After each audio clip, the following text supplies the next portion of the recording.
Okay, Leslie, Kamani, Kamari. Hopefully you are watching the videos as I read this book, because if you're not, you're really missing out because it's a really good book. Here's going to read chapter 3 today. To remind ourselves in chapters 1 and 2, Marty was out wandering the woods with his 22 rifle, and he comes across a little beagle who follows him home, even though he knows he can't keep it. And he realizes the way the dog acts, he's probably been abused and mistreated, and they they realize the dog must belong to Judd Travers. So in chapter 2, Marty and his dad take Shiloh back to Judd, and we see how mean Judd is to Shiloh. He kicks him and treats him bad and makes Marty upset. And so he's has a dilemma. He's like, shouldn't we report him for doing this? And his dad's like, no, mind your own business. It's his dog. So in class today, we talked about a couple of themes that might come up. I think Donald mentioned love and friendship could be a theme because the way we see Marty was starting to bond with Shiloh. And then another theme, more specific one, the idea of what's the right thing to do and how it's not always clear. That's definitely a theme here. Should you help Shiloh or mind their own business? Which one should you do? There's good reasons for both, but we'll just have to see. And we met Judd. He's a dishonest guy. He likes to hunt, mean to his dogs. We're just on Marty know that he doesn't like to hurt animals. And see, that's all going to be important as we read this story. So let's get into chapter 3 here. Let's see where we at. That's chapter 5. There we are. Chapter 3. So they've taken Shiloh back to Judd, knowing how mean Judd is to him. So you imagine how Marty's feeling. I don't sleep more than a couple hours that night. When I do, I dream of Shiloh. When I don't, I'm thinking about him out in the rain all afternoon, head on his paws, watching our door, thinking how I disappointed him, whistling like I meant something that first time, getting him to come to me, and then taking him on back to Judd Travers to be kicked all over again. By 5 o'clock, when it's growing light, I know pretty much what I have to do. I have to buy that dog from Judd Travers. I don't let my mind go any further. Don't dwell on what Judd would want for Shiloh, or even if he'd sell. Especially don't ask myself how I'm supposed to get the money. All I know is that I could think of only one way to get that dog away from Judd, and that's what I'm going to have to do. My bed is the couch in the living room, so when Dad comes in to fix his breakfast, I pull on my jeans and go out to sit across from him in the kitchen. First, he makes himself a lunch to carry to work. He drives his Jeep to the post office in Sistersville, where he cases mail for around 200 families and delivers it, then comes back to the friendly post office, where he cases mail for 200 more, delivers that too. Route takes him about 85 miles on roads you can hardly get by on in winter. "Morning," he says to me as he stuffs a sandwich in a sack, then starts in on his breakfast, which is wheat checks and any fruit he can get from our peach tree. He makes himself coffee and eats the cornbread or biscuits Ma saves for him from our meal the night before. "Can you think of a way I could earn myself some money?" Whoops, I. "Can you think of a way I could earn myself some money?" I ask him, with this froggy kind of voice that shows you aren't woke up yet. Dad takes another bite of cornbread and looks at me for a moment, then goes on studying his cereal. Says exactly what I figured he'd say. "Collect some bottles, take 'em in for deposit. Pick up some aluminum cans maybe for the recycling place. I need real money, got to have it faster than that." "How fast?" I try to think. I wish I could earn it in a week, but I know I can't. Have to go out every day for a whole summer collecting cans and bottles to have much of anything at all. "A month maybe," I tell him. "I'll ask along my mail route, but don't know many folks with money to spare," he says, which is what I thought.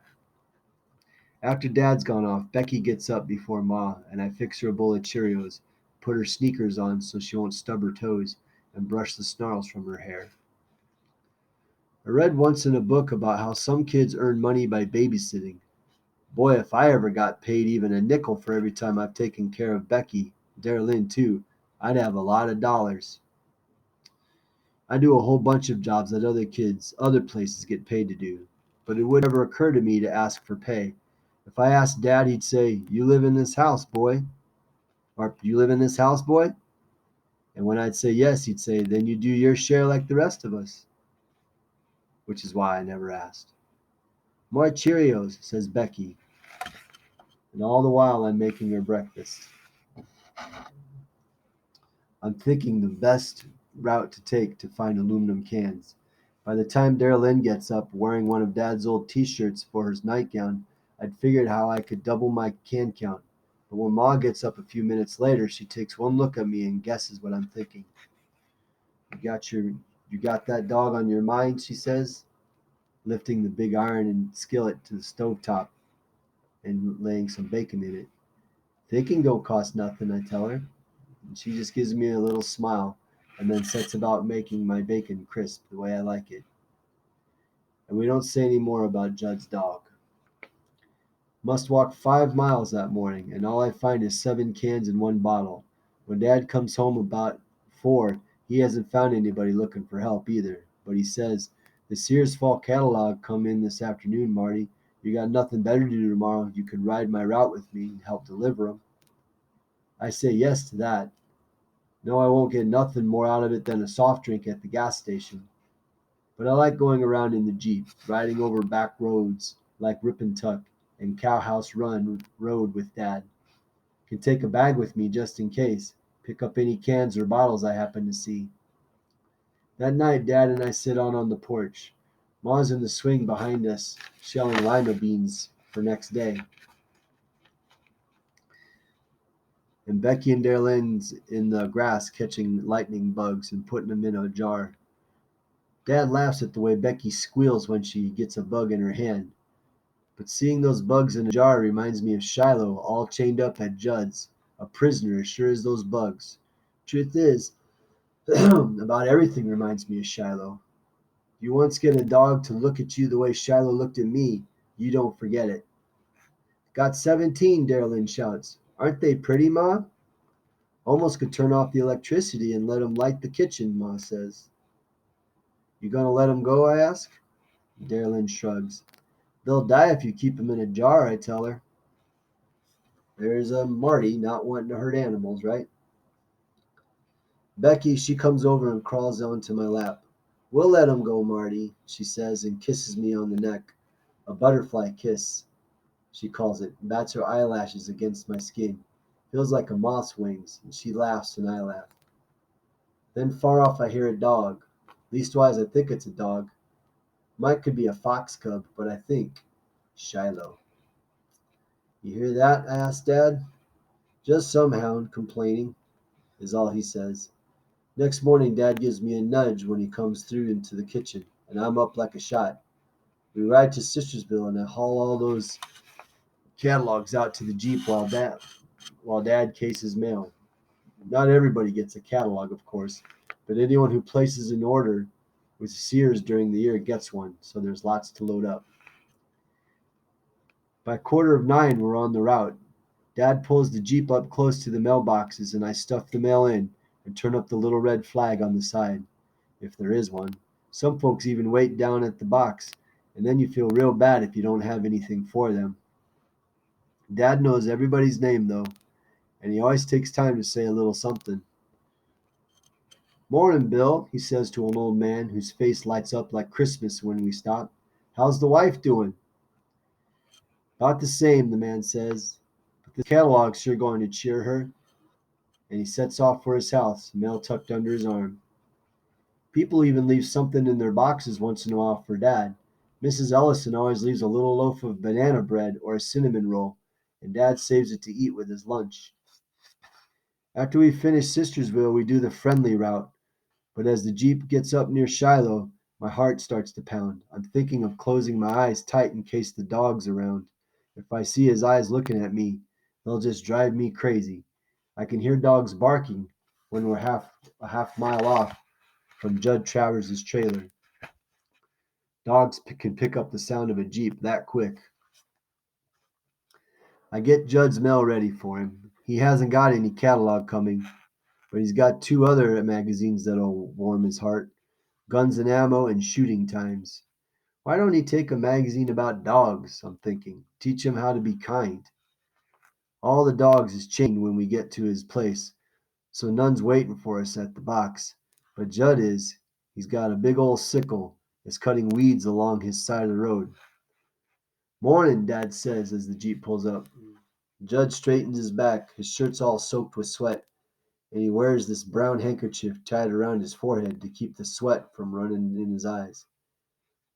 How you doing, Ray? He says, and comes over to the Jeep with his hand out. I give him his mail, and he even stinks like sweat. I know everybody sweats, and everybody's sweat stinks, but seems to me Judd's sweat stinks worse than anyone's. Mean sweat. How come you aren't at work? Dad says. You think this ain't work? Judd answers and then laughs. Got me a week of vacation coming, so I take a day now and then. This Friday I'm going hunting again. Take the dogs up on the ridge and see if I can get some rabbit. Possum, maybe. Haven't had me a possum dinner for some time. Dogs okay? Dad asks, and I know he's asking for me. Lean and mean, says Judd. I keep 'em half starved. They'll hunt better. Gotta keep 'em healthy, though, or you won't have 'em long, Dad says. I know he's saying that for me, too.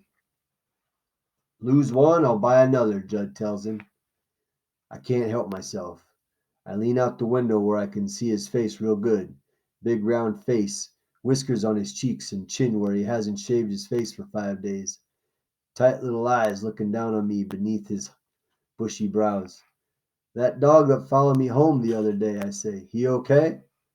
He's learning, Judd says. Didn't give him an ounce of supper that night. Just put him where he could watch the others eat. Teach him not to wander off. Got him back in the shed right now. My stomach hurts for Shiloh. That dog, I say again. What's his name? Judd just laughs, and his teeth's dark where the tobacco juice oozes through. Hasn't got a name. Never name any of my dogs. Dogs 1, 2, 3, and 4 is all. When I want 'em, hold on. When I want 'em, I whistle. When I don't, I give 'em a kick. Scram! Out! Get out of here. That's my dog's names. And he laughs, making the fat on his belly shake. I'm so mad I can't see.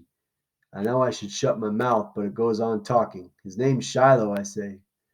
Judd looks down at me and spits sideways, and studies me a good long time, then shrugs as the Jeep moves forward again and along the river. So, let's think here.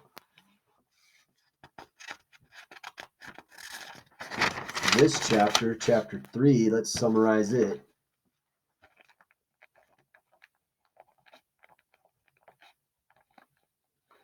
So Marty decides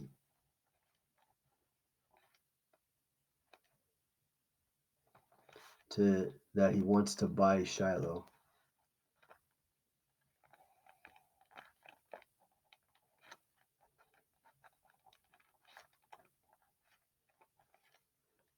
Which is kind of weird because they talked about how he can't afford a dog anyway, so I guess he's trying to raise the money himself. But he's got to figure out how to make money for it. He starts collecting bottles and cans. I don't know if you guys realize that. We did it when I was a kid. You could collect old bottles and cans, like pop cans and bottles, and you'd turn them in for recycling and they would give you some money. But it's like hard. You'd have to collect a whole bunch of them to make any real money.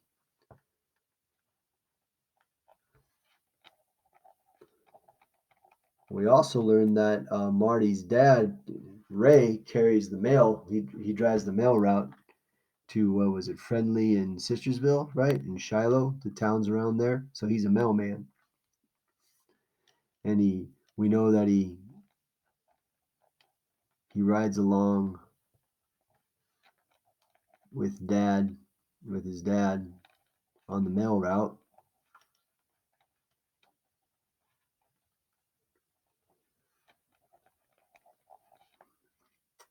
And they see Judd, right?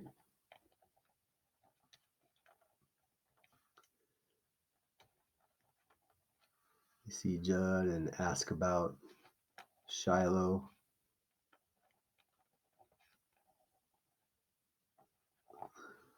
Right. And Judd says he didn't feed him. And he's got him locked in a shed, right?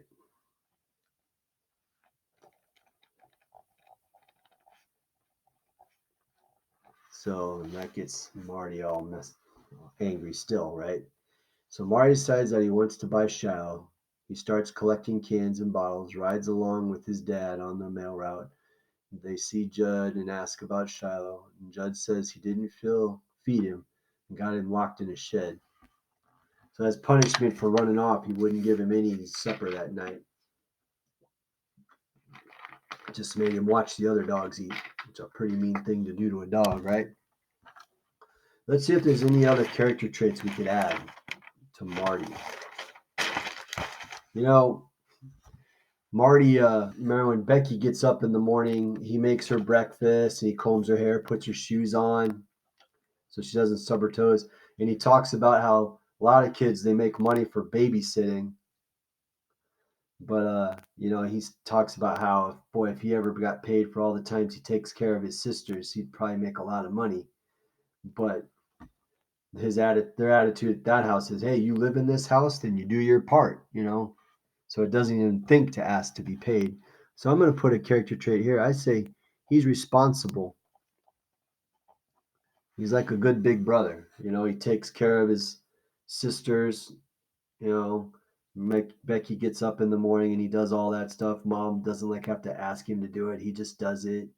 So I'd say he seems like a responsible kid. Seems like a pretty good kid, really. So, all right. Trying to think of any new themes we could think about. We had love and friendship from the last one, and what's the right thing to do. That question of what's right and how it's hard to know. I think we'll stick with those for now. I don't necessarily see any new themes coming up yet. So, all right. Well, be watching Seesaw for any more assignments that are coming around, and hopefully you guys see them and get them done. Talk to you later.